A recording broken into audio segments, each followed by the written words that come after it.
Max Klare of Ohio State has been ranked as the second tight end prospect for some in this draft class. For me, I'm a little bit lower on him. I have him around third, the fourth guy in this class, but I do think he'll go on day 2 in the NFL draft in April. 6'5", 243 pounds is a very fluid mover for that size. Pushes vertically really well when he's running seam corner routes against zone coverage. When he's able just to get to his spot without being contested, he is very fluid, gets to a spot, and is fast for that big size. In terms of against man coverage, where he has to separate against the guy who's draping all over him, I think he's not as explosive as an athlete. Like, you won't see him hip sync, you won't see him create that natural separation. So as a separator, I don't think he's the best at it. But against zone coverage, when he's just able to use the size to get to a spot, he really excels at that. In terms of blocking, he's adequate. I think he gets his hands, and his technique is really good, getting the hands in that chest, and driving those pads.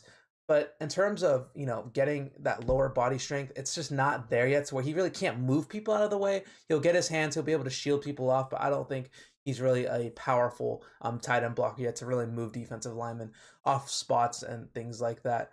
Does struggle against man coverage, like I said, not the most natural separator, but real sturdy hands. He's not a guy who will typically drop a ball when he catches a ball. He's very strong. Will just meet it at the catch point.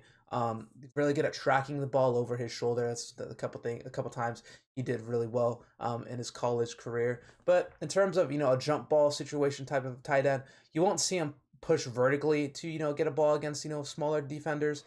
He's really good at boxing out and kind of just using his body to shield off smaller cornerbacks. In terms of catching balls, that's where his size really plays a huge factor in terms of his game. But you won't see him kind of push vertically and win jump ball situation. He's not that type of athlete. And you look at his kind of NFL outlook. I expect him, if you're a team who needs runs 12, 13 personnel a lot, this is kind of a perfect guy to kind of go get as your second or third tight end. I don't think he has a true tight end one upside his first year in the NFL, but once he kind of learns schemes, kind of learns system, and just gets in NFL weight rooms, I think he definitely can take over an offense as a tight end one. But Max Klare, I think, has a lot. He is not done as developing. I think he has a lot more to prove, especially at the NFL level. And again, another prospect where barely scratching the surface with him. Really would love to see what team gets him.